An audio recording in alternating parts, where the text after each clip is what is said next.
जय हिंद एवरीवन। मैं पंकज कुमार। इस वीडियो में हम लोग स्टार्ट करने वाले न्यूरल कंट्रोल एंड कोऑर्डिनेशन, और ये बहुत ही फोकस्ड है एंट्रेंस एग्जामिनेशंस के लिए जो +2 पे होते हैं। तो जो भी +2 के बाद से एग्जामिनेशन होने वाले हैं उसके लिए बहुत इंपॉर्टेंट ये चैप्टर है और ये वीडियोस है।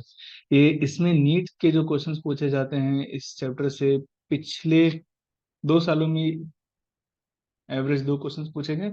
उससे पहले इससे ज्यादा क्वेश्चंस पूछे जाते थे, लगभग 3 क्वेश्चंस पूछे जाते थे। ठीक, तो आप एवरेज मान सकते हैं 2 से 3 क्वेश्चन इससे इस चैप्टर से पूछे जाते हैं। तो नीट के लिए बहुत ही इंपॉर्टेंट क्वेश्चन है का वेटेज ये रखते हैं। इस चैप्टर में हम लोग समझेंगे कि किस तरह से जो आप सोचते हो और आप आपकी बॉडी के साथ कोऑर्डिनेट करते हो वो किन कारणों से होता है, और जो चीज आप सोचते नहीं हो उसका भी कोऑर्डिनेशन आपके बॉडी के अंदर होता रहता है, तो वो किन कारणों से होता है, ये सारी चीजें हम लोग इसमें डिस्कस करने वाले हैं। कोऑर्डिनेशन और न्यूरल कंट्रोल एंड कोऑर्डिनेशन से कुछ इस प्रकार से जो क्वेश्चंस पूछे गए हैं नीट में, और अगर आप ये क्वेश्चंस बना पा रहे हो तो अच्छी बात है, और नहीं भी बना पा रहे हो तो कोई चिंता की बात नहीं है, क्योंकि इस वीडियो को देखने के बाद इसमें से आप मैक्सिमम क्वेश्चंस बनाओगे। मैक्सिमम नहीं, 100% सारे क्वेश्चंस बनाओगे। और इसी प्रकार से सारे क्वेश्चंस पिछले सालों में पूछे गए हैं और आगे भी पूछे जाने वाले हैं। तो इस क्वेश्चंस को आप एक बार पॉज करके ट्राई करो, और नहीं बनते तो इस वीडियो के बाद से आप इसको ट्राई करो, आपके क्वेश्चंस बन जाएंगे। कुछ क्वेश्चंस है जैसे कि ये वाले, इस वीडियो में मैं न्यूरल कंट्रोल इम्पल्स कंडक्शन नहीं पढ़ाने वाला हूँ, जैसे ये चैप्टर ये क्वेश्चन इससे पूछा गया इम्पल्स कंडक्शन से। इस टॉपिक को मैं नेक्स्ट वीडियो में पढ़ाऊंगा। तो फिर भी आप इस क्वेश्चन को ट्राई करो। तो जो वीडियोस आएंगे, पहला ये सेशन है, दूसरा हम लोग ब्रेन के बारे में, दूसरे वीडियोस में हम लोग ब्रेन के बारे में पढ़ेंगे। उसके बाद वाली वीडियो में हम लोग पढ़ेंगे ईयर एंड आईज के बारे में, सेंसरी ऑर्गन के बारे में। तो न्यूरल कंट्रोल कोऑर्डिनेशन को एकदम शुरू करते हैं, एकदम बेसिक से। जो भी आप सोच रहे हो या आप आपने मन में ठाना है कि जैसे मुझे एमबीबीएस करना है, तो ये मोटिवेशन और एक्टिविटी जो तुम्हें एक्टिवनेस देती है वो तुम्हारे ब्रेन की वजह से होता है। ठीक, अगर आपको दौड़ना है तो आपके मसल्स में जो कमांड जाएगा कि हाँ ठीक है आपके बोन्स को उठाना है फिर दौड़ना है, आपको पेन पिक करना है, पेन उठाना है, तो फिर वो भी आपके सोचने की वजह से होगा। जो सोच नहीं रहे हैं, जैसे कि आप हार्ट बीट को धड़कने के लिए नहीं बोलते हो लेकिन किसी को देखने के बाद धड़कने लगता है, ऐसा कुछ नहीं होता। वो ऑलरेडी धड़कने हरदम धड़कते रहता है। ठीक है, तो उसका भी कंट्रोल कौन करता है? ब्रेन ही करता है। उसको उसको रेगुलेट कौन करता है? ब्रेन करता है। हार्मोन्स का रेगुलेशन ब्रेन करता है। डाइजेशन में जो रोल प्ले करता है वो ब्रेन करता है। तो इस तरह से अलग अलग काम हमारे ब्रेन के द्वारा किए जाते हैं। तो न्यूरल कंट्रोल एंड कोऑर्डिनेशन में जो टर्म है नर्वस सिस्टम, वो 2 भागों में बांटा गया है। वो 2 भाग कौन कौन से हैं बेटा जी? वो 2 भाग हैं, सेंट्रल नर्वस सिस्टम और पेरिफेरल नर्वस सिस्टम। इस बात से तो आप वाकिफ होंगे, नहीं भी है तो कोई दिक्कत नहीं। सेंट्रल नर्वस सिस्टम मतलब जो एक हेड कमांड होता है किसी भी ऑर्गेनाइजेशन का, जो एक ही डिस्ट्रिक्ट में होता है ना। जैसे पूरे दिल्ली, दिल्ली क्या है हमारा, ये पूरे इंडिया का कैपिटल है, तो कुछ भी इंफॉर्मेशन कुछ भी रेगुलेट करना होता है तो ऑफिशियल काम दिल्ली से ही रेगुलेट होना है। ठीक है, तो वो हमारा क्या है? सेंट्रल नर्वस सिस्टम है। तो हमारे ब्रेन का जो सेंट्रल, सॉरी, हमारे बॉडी का जो सेंट्रल नर्वस सिस्टम है वो कौन कौन सा है? ब्रेन है और स्पाइनल कॉर्ड है। तो ब्रेन है और दूसरा क्या है? Spinal cord. तो हमारे ब्रेन से लगभग लगभग 12 क्रेनियल नर्व्स निकलते हैं। क्रेनियल नर्व निकलते हैं, और ये क्रेनियल नर्व अलग अलग बॉडी के अलग अलग कोनों पे जाके, अलग अलग पेरिफेरीज पे जाके ये इनर्वेट करते हैं। तो जैसे कि यहाँ से न्यूरॉन निकला 12 से, है ना, 12 में से कोई एक न्यूरॉन निकलेगा और वो अलग अलग बॉडी के ऑर्गन्स पे जाके इनर्वेट करेगा। तो यहाँ पे जैसे मैंने यहाँ पे बताया कि जो अगर सीएनएस से दूसरे ऑर्गन्स तक जो नर्व्स पहुंचाते हैं उसको क्या कहते हैं? Peripheral nervous system. क्या कहेंगे इसको? पेरिफेरल। मतलब पेरिफेरल मतलब क्या? किनारों पे, है ना, पेरिफेरल नर्वस सिस्टम। तो हमारे बॉडी के प्रत्येक कोने कोने तक पहुंचाने का काम कौन करता है? नर्व्स को वो पेरिफेरल नर्वस सिस्टम करता है। यहाँ पे पेरिफेरल नर्वस सिस्टम जैसे आप देख रहे हो, ये हार्ट में भी जा रहा है, लंग्स में भी जा रहा है, और गैस्ट्रिक गैस्ट्रिक ग्लैंड्स पे भी जा रहा है, स्टमक, इंटेस्टाइन, किडनी पे भी जा रहा है, रिप्रोडक्टिव ऑर्गन पे भी जा रहा है, और ये एक मसल्स है ना, स्केलेटल मसल, उस पे भी जा रहा है। तो आप इसमें कुछ रिलेशन आप देख सकते हो कि कुछ तो डिफरेंस है। जैसा कि अगर आप चाहो कि आप अपने दिल की धड़कन को सोच के रोक सको, या अपने ब्रीदिंग को बहुत लंबे समय तक रोक सको, तो ऐसा नहीं हो सकता। आप चाहो कि खाना खाने के बाद से आपके डाइजेस्टिव एंजाइम्स नहीं रिलीज करे, तो भी ऐसा आप नहीं कर सकते। हाँ, फिल्ट्रेशन भी आप नहीं रोक सकते, लेकिन आप कंट्रोल कर सकते हो किस पे? आपके मसल्स के मूवमेंट पे, आपके हाथ मूव मूव करने पे, है ना, आपके लेग्स मूव करने पे, आपके करवटे बदलने पे, तो ये सारे मसल्स की वजह से होते हैं। लेकिन आप कहोगे कि सर जो बीमार होते हैं, पैरालिसिस होते हैं, वो तो नहीं कर पाते। तो इसका मतलब ये है कि उनके अंदर वो न्यूरॉन वो काम नहीं कर पा रहा है। ठीक है, लेकिन जनरली सब कोई कर पाता है। तो इस नर्वस सिस्टम को हम लोग ने दो भागों में बांटा, सीएनएस और पीएनएस। तो पेरिफेरल नर्वस सिस्टम में तीन प्रकार के ऑर्गन्स हैं, जैसे कि जिसपे हमारा कंट्रोल नहीं है ना, तो इसको हम लोग कहेंगे involuntary. Involuntary organs, involuntary organs को जो सिस्टम कंट्रोल करेगा उसको ऑटोनोमस कहेंगे हम। क्या कहेंगे उसको? Autonomous nervous system. ऑटोनोमस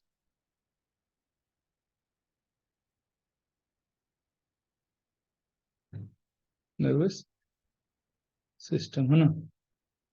ये पहला टाइप हुआ किसका? एक पेरिफेरल नर्वस सिस्टम का पहला टाइप हुआ। दूसरा टाइप आप देखोगे जिसपे आपका कंट्रोल होता है, तो जिसपे आप जिस भी ऑर्गन पे आपका कंट्रोल हो रहा है उसको हम लोग कहते हैं वॉलेंट्री। वॉलेंट्री ऑर्गन है ना, वॉलेंट्री ऑर्गन। और जो वॉलेंट्री ऑर्गन पे कंट्रोल न्यूरॉन कंट्रोल करता है उसको सोमैटिक नर्वस सिस्टम कहते हैं, जिसको हम लोग कहेंगे सोमैटिक नर्वस सिस्टम कहेंगे। एक चीज आपकी ये दोनों भी जो है वो ऑटोनोमस नर्वस सिस्टम में आएगा।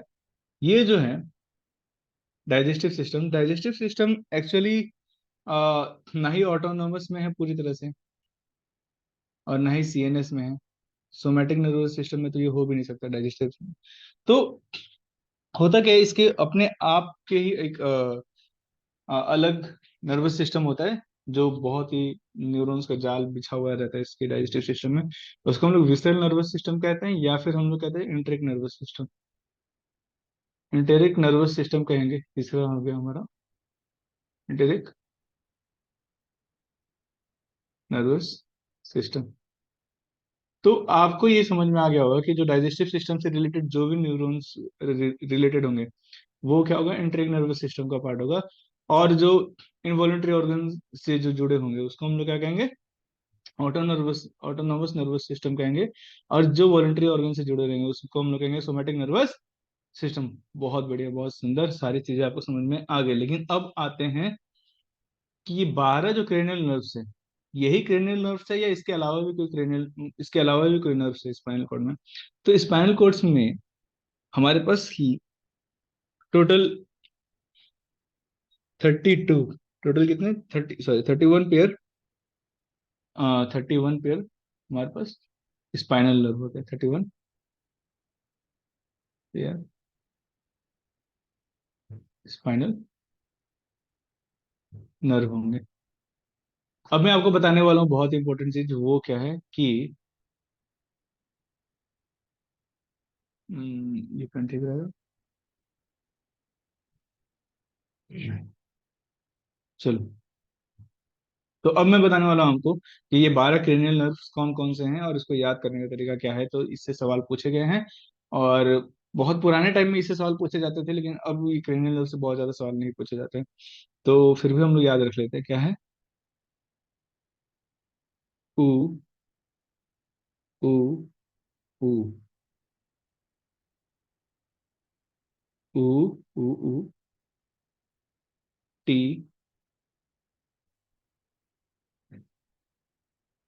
टा, टीटा,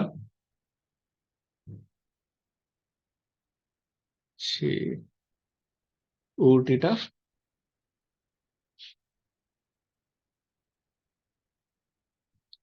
फाग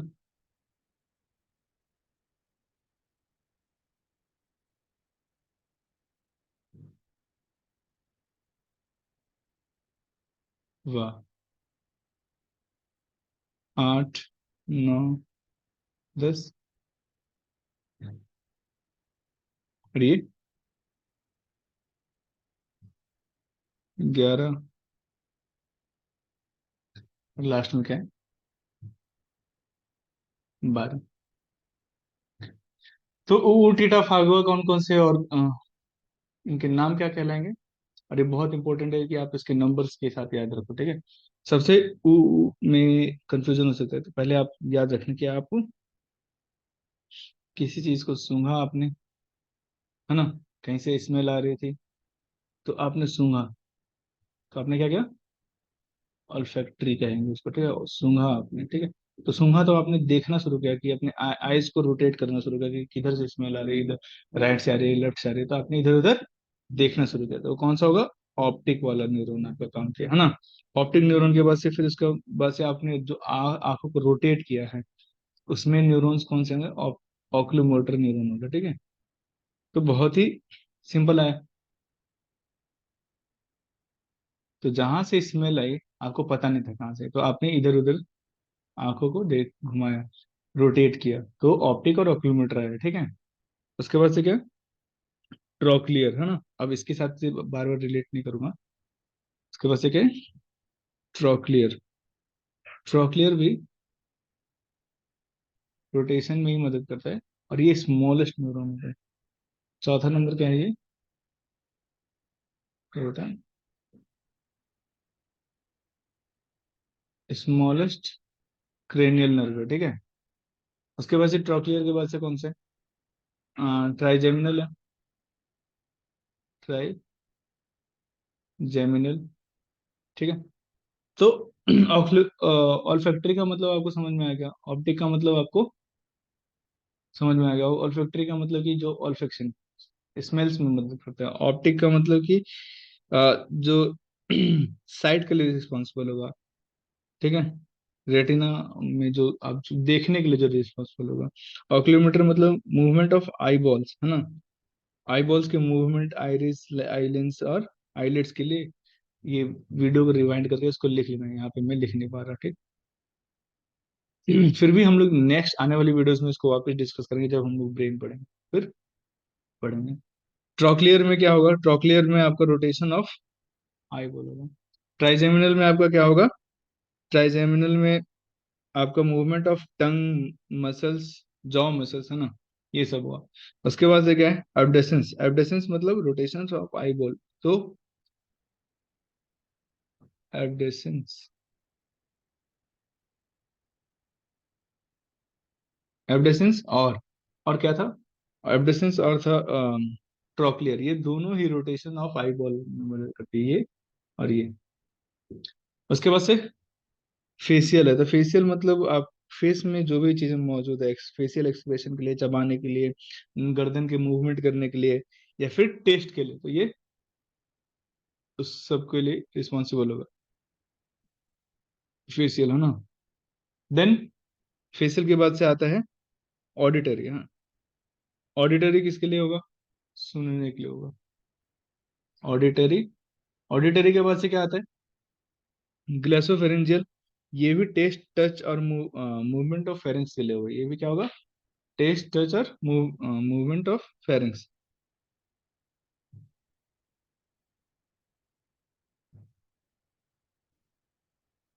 ग्लोसोफेरेंजियल। उसके बाद से क्या है? वेगस। तो वेगस बेटा सबसे लंबी नर्व होती है, ठीक है, सबसे लंबी क्रेनियल नर्व है, तो आप याद रखोगे वेगस। उसके बाद से एसेसरी नर्व आती है, और ये एसेसरी नर्व क्या करती है? नेक शोल्डर के मूवमेंट के लिए, मूवमेंट इंपॉर्टेंट होते हैं। एसेसरी क्या होती है? नेक और शोल्डर के मूवमेंट के लिए इंपॉर्टेंट होती है। उसके बाद से हाइपोग्लोसल है। हाइपोग्लोसल क्या होगा? हाइपोग्लोसल मूवमेंट ऑफ टंग के लिए इंपॉर्टेंट होगा, ठीक है। हाइपोग्लोसल मूवमेंट ऑफ टंग के लिए होगा। यहाँ पे डबल एस लेते हैं।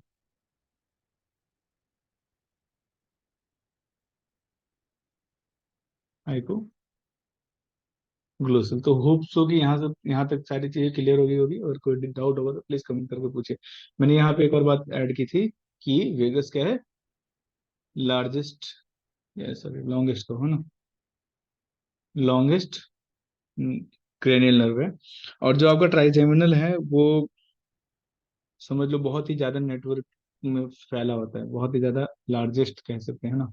ट्राइजेमिनल को आप कैसे कह सकते हैं लार्जेस्ट, लार्जेस्ट किस मामले में, क्योंकि उसकी बहुत ज्यादा आ, जाल जैसी संरचना बनाई होती है। तो ये सारी चीजें ये क्रेनियल नर्व्स थे। 31 जो आपके स्पाइनल नर्व्स है वो कौन कौन से, 31 जो स्पाइनल नर्व्स है मैं यहाँ पे लिख दे रहा हूँ। 31 पेयर स्पाइनल नर्व हैं।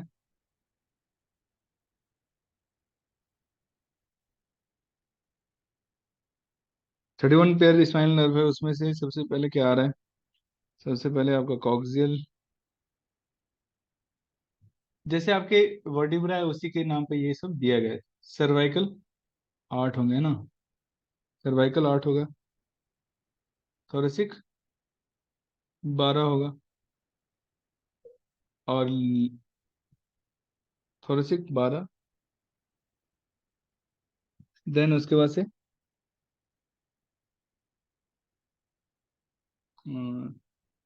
C8T12L 5।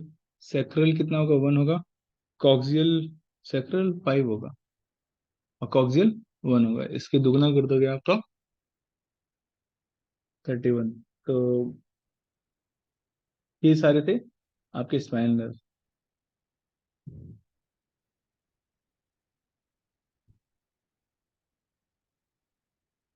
तो इसके बाद हमें क्या पढ़ना है, इस ये सारी चीजों को हम लोग फिर से रिपीट करेंगे, लेकिन अभी अब हम लोग देखने वाले हैं कि न्यूरॉन कितने प्रकार के हैं। तो न्यूरॉन हमारे पास यहाँ पे कितने प्रकार के हैं देखो। न्यूरॉन जो होते हैं, जो नर्वस सिस्टम में न्यूरॉन जो है, नर्वस सिस्टम में जो न्यूरॉन है वो दो प्रकार के हैं, ठीक है। एक तो प्रॉपर जो न्यूरॉन कहलाते हैं, जो हम लोग पढ़ेंगे एकदम डिटेल में, जो अभी तक हम लोग पढ़ते आ रहे हैं वो न्यूरॉन। और दूसरा है जो हम लोग ने अभी तक पढ़ा नहीं है, मैक्सिमम उन्हें नहीं पढ़ा, वो है न्यूरोगिलिया, है ना, न्यूरोगिलिया से। तो बहुतों को पता होगा न्यूरॉन क्या है, क्या कोई मुझे कमेंट करके बताएगा कि न्यूरोगिलिया क्या है। तो न्यूरोगिलिया और न्यूरॉन में क्या है फर्क है, ये चीज हम लोग अब देखने जा रहे हैं। तो न्यूरॉन जो है वो फर्दर तीन तीन प्रकार के हो सकते हैं। न्यूरॉन आपने देखा है, या तो वो यूनिपोलर होगा, है ना, या तो वो यूनिपोलर होगा, पोलर होगा, यूनिपोलर हो सकता है बेटा, है ना। तो यूनिपोलर ये किस में होता है, एम्ब्रियोनिक स्टेज में पाया जाता है, ठीक।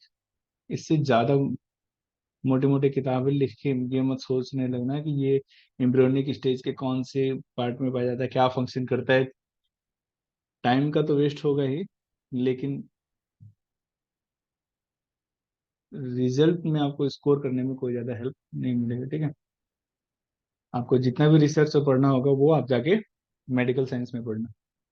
न्यूरॉन यूनिपोलर होगा एक प्रकार, मतलब कि इसके अंदर क्या होगा, ये एम्ब्रियोनिक स्टेज में पाया जाता है, और ये इसमें होता है एक एक्सोन ऑनली, है ना, बस एक एक्सोन, एक एक्सोन होगा। उसके बाद से क्या आएगा, उसके बाद से बाइपोलर आएगा, है ना। तो बाइपोलर में एक तो एक्सोन आपका रहेगा ही, लेकिन उसके बाद भी क्या रहेगा, ये होगा हमारा बाइपोलर। देखो यहाँ पे दो चीजें, दो अपेंडिजेस निकली हुई है, एक ये वाला और एक ये वाला। तो ये ऊपर से आगे चल के और भी डिवाइड हुआ है, तो इसको काउंट मत करना है। यहाँ से जो मेन अपेंडिजेस वो क्या है, ये वाली है। तो एक डेंड्राइट है इसमें, है ना। इसको पहले हम लोग देते हैं नाम बाई पोलर। तो बाइपोलर में क्या है, बाइपोलर में एक डेंड्राइट, डेंड्राइट क्या होता है मैं कुछ देर में बता रहा हूँ, रुको। डेंड्राइट। दूसरा क्या होगा, एक एक्सोन। ठीक है, मतलब एक एक्सोन और एक एक डेंड्राइट होंगे तो हम लोग उसको बाइपोलर कहते हैं। ऐसा किसमें पाया जाता है? एकदम सही जवाब, जिसने भी बोला रेटिना। रेटिना में इस प्रकार के न्यूरॉन्स, रेटिना में इस प्रकार के न्यूरॉन्स पाए जाते हैं। इसके अलावा आप कोई बता सकते हैं कि और कहाँ पाया जाता है बाइपोलर न्यूरॉन? ऑल्फैक्टरी एरिया में भी पाया जाता है, ठीक है। ऑल्फैक्टरी एरिया में भी ये न्यूरॉन्स पाए जाते हैं। तीसरा क्या आएगा? तीसरा इसके बाद से आएगा, सही जवाब है ना, तीसरा बेटा आने वाला है मल्टीपोलर। तो मल्टीपोलर में आप क्या देखोगे कि ये आपका इस तरह से सेल बॉडी हुआ, सेल बॉडी में बहुत सारे ये बाहर की तरफ अपेंडेजेस, और ये आपका न्यूरॉन है ना।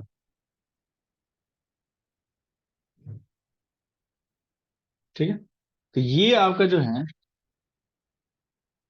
ये इस तरह से डेंड्राइट बाहर निकले हुए हैं, ये सब है ना। तो ये सारे डेंड्राइट सारे बाहर निकले हुए हैं। तो इसमें आप क्या देख रहे हो बेटा? इसमें आप मल्टीपोलर में आप देख रहे हो। अरे भाई,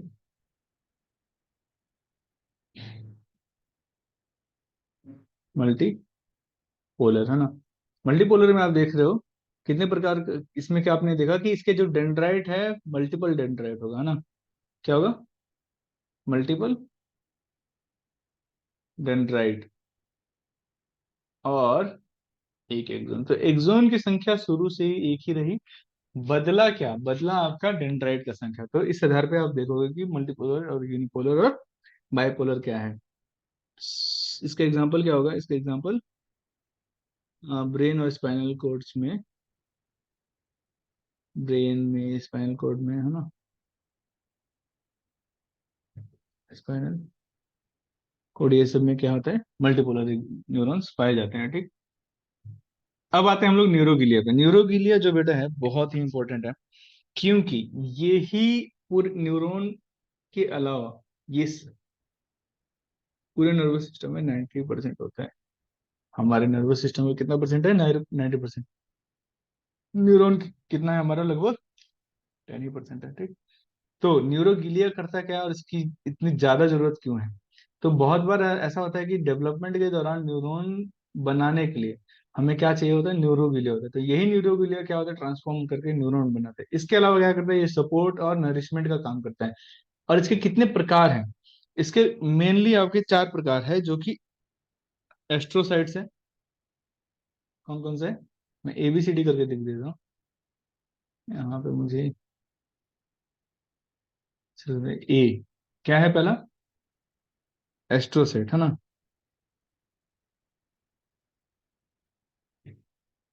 एस्ट्रोसाइट में क्या काम करता है? एस्ट्रोसाइट हमारे न्यूरॉन्स को नरिशमेंट का काम, नरिशमेंट देने में हेल्प करेगा। पहले क्या काम करेगा? नरिशमेंट देने में हेल्प करेगा, ठीक है। और क्या काम करेगा? और ये एक्सटर्नल इन्वायरमेंट को रेगुलेट करता है, मतलब कि जो भी उसके आसपास का इन्वायरमेंट होता है वो वो उसके फेवरेबल बनाते हैं न्यूरॉन के लिए, है ना। तो हम लोग यही लिख सकते हैं कि रेगुलेट एक्सटर्नल इन्वायरमेंट, है ना। Regulate external environment of neuron, ठीक है। उसके बाद से क्या है बेटा? उसके बाद से आता है एस्ट्रोसाइट्स के बाद है ओलिगोडेंड्रोसाइट, है ना। बी नंबर पे क्या? ओलिगोडेंड्रोसाइट। देखो एनसीईआरटी ने ये सारी चीजें डिस्कस नहीं की, लेकिन ये इससे सवाल पूछे गए हैं, तो आप इसको पक्का याद रखो, नहीं तो कंफ्यूजन हो सकता है ना। ओलिगोडेंड्रोसाइट में आप क्या देखोगे? ओलिगोडेंड्रोसाइट माइलिनेशन का काम करता है, लेकिन आपके दिमाग में आएगा कि सर स्वान सेल भी माइलिनेशन करता है। तो देखो, माइलिनेशन एक अपने आप में बड़ा टॉपिक है और कंफ्यूजिंग सा होता है, क्योंकि बचपन से हम लोग माइलिनेशन एक्सोन के ऊपर देख रहे हैं, और एक्सोन पे ही होता है। लेकिन इसके दो प्रकार है। अगर वो कॉर्टेक्स में है, ब्रेन में है ना, ब्रेन के कॉर्टेक्स में है, तो ये ओलिगोडेंड्रोसाइट कराता है ना माइलिनेशन। लेकिन अगर वो पेरिफेरल नर्वस सिस्टम में है तो फिर हम लोग माइलिनेशन देखेंगे किसके द्वारा, स्वान सेल के द्वारा, है ना। तो ये मैं फिर से रिपीट कर रहा हूँ कि जो ओलिगोडेंड्रोसाइट है वो क्या करता है, माइलिनेशन कराता है। माइलिनेशन कराता है किसका, माइलिनेशन मतलब क्या होता है, माइलिनेशन का मतलब होता है बेटा, ये एक जोन है, और एक जोन पे एक ठो बाइल लिपिड और प्रोटीन का एक लेयर लग गया है ना। ये इस तरह से एक लिपिड अब प्रोटीन का एक लेयर ऊपर चढ़ गया है ना। ठीक। इससे क्या होता है, नर्व कंडक्शन फास्ट होता है, बहुत सही जवाब है ना। तो ये माइलिनेशन कहलाता है। और ये माइलिनेशन जो होता है ये दो प्रकार से होता है, या तो ये ओलिगोडेंड्राइट डेंड्रोसाइट भी कर सकता है, अगर ओलिगोडेंड्रोसाइट कर रहे हैं तो कहाँ पे करेगा, सेंट्रल नर्वस सिस्टम में। लेकिन पेरिफेरल नर्वस सिस्टम में अगर माइलिनेशन होता है तो वो कौन करेगा, स्वान सेल करेगा। उस चीज को मैं लिखवा देता हूँ, लेकिन इसको कंप्लीट करते पहले, ठीक। ओलिगोडेंड्रोसाइट के बाद से आता है माइक्रोगिलिया। तो देखो, इन्फेक्शन और खतरा हर जगह बना रहता है बॉडी में, है ना। तो माइक्रोगिलिया अगर करता है, जैसे आपके ब्लड में डब्ल्यूबीसी, मैक्रोफेज, और न्यूट्रोफिल्स, ये सारी चीज आपको सुरक्षा देती हैं आप बीमारी से और पैथोजन से लड़ने की। वैसे ही माइक्रोगिलिया जो है, माइक्रोगिलिया भी आपको क्या करते हैं, सुरक्षा देता है, डिफेंस देता है ना। ये क्या करेगा बेटा, इम्यून डिफेंस आपको देता है। आपके कहाँ पे, ये हर जगह नहीं पाया जाएगा, कहाँ पे पाया जाएगा, आपके सेंट्रल नर्वस सिस्टम में इम्यून डिफेंस करता है, ठीक है। कहाँ पे, सेंट्रल नर्वस सिस्टम में। और कैसे करता है, फेगोसाइटोसिस करके। फेगोसाइटोसिस मतलब क्या, कि जो भी पैथोजन होगा उसको खा जाएगा। क्या करेगा वो, जो भी पैथोजन होगा उसको खा जाएगा। इसके बाद से क्या है आपका इंपॉर्टेंट, चौथे नंबर पे है इपिडाइमल सेल। तो इपिडाइमल सेल क्या होता है, वेंट्रिकल्स और स्पाइनल कॉर्ड के जो कैनाल्स होते हैं उसको क्या करते हैं, कवर करता है। इपिडाइमल, इपी मतलब क्या, सरफेस होता है, डाइमल उसको कवर कर रहे हैं, है ना। तो ये कवर करता है कैनाल्स और वेंट्रिकल्स को, है ना। कवर लिखो या फिर लाइनिंग लिखो, lining ventricles and ventricle of brain. Ventricle मतलब क्या है, खाली जगह होता है ब्रेन के अंदर बीच में, उसको वेंट्रिकल कहते हैं ना। वेंट्रिकल ऑफ ब्रेन, जब ब्रेन पढ़ाऊंगा तो और ज्यादा डिटेल बताऊंगा, ठीक है। Ventricle of brain and canal of spinal cord, है ना। Canal of and canal of spinal cord. Hope so कि यहाँ तक सारी चीजें समझ में ही होंगी। लेकिन अब मैं तुम्हें दो चीज और बताने वाला हूँ, जो डेंड्र स्वान सेल के बारे में बता रहा था, और सेटेलाइट सेल। ये न्यूरोगिले के सब पार्ट है, छोटे पार्ट, जो कि हमें जानना जरूरी है। मैं बता रहा था क्या, श्वान सेल। श्वान सेल आप सभी ने पढ़ा है,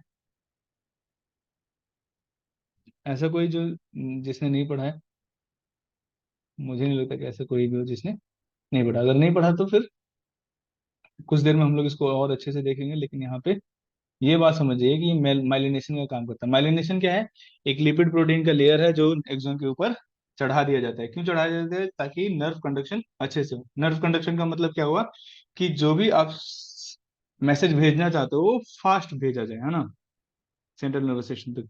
तो ये स्वान सेल क्या करता है, स्वान सेल भी माइलिन शीथ का निर्माण करता है, किसमें, पेरिफेरल नर्वस सिस्टम में, है ना। माइलिन शीथ, माइलिन शीथ के बनाने को हम लोग क्या कहते हैं, माइलिनेशन कहते हैं, माइलिनेशन कहते हैं। और ये किस में हो रहा है, ये श्वान सेल द्वारा पेरिफेरल नर्वस सिस्टम में माइलिन शीथ का निर्माण किया जा रहा है, ठीक है। ये इंपॉर्टेंट है। उसके बाद से आपको क्या बताया मैंने, सॉरी, सैटेलाइट सेल होते हैं। तो जो सैटेलाइट सेल होते हैं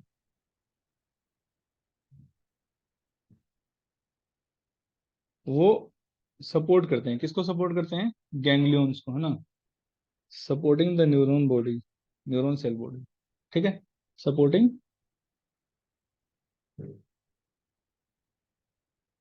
न्यूरॉन सेल बॉडीज, ठीक है, neuron cell bodies in ganglion. Ganglion क्या होता है, इन गैंग्लियन, गैंग्लियन का मतलब क्या है, कि जैसे एक ही सेल बॉडी होगा, वो फ्यूज रहेगा, ठीक है, और उसके दो अपेंडेजेस इधर जा रहे हैं, ठीक है। एक एक स्पाइनल कोड की तरफ जा रहा होगा, ठीक है, और एक आपके किसी ऑर्गन की तरफ जा रहा है। तो इसी को हम लोग, ये जो स्ट्रक्चर देते हैं इसको हम लोग गैंग्लियन कहते हैं। गैंग्लियन कहते हैं is the fusion of the cell body, is just the fusion of the cell body which having uh, two branches or two appendages which were in one side which going to the spinal cord and other side is going to the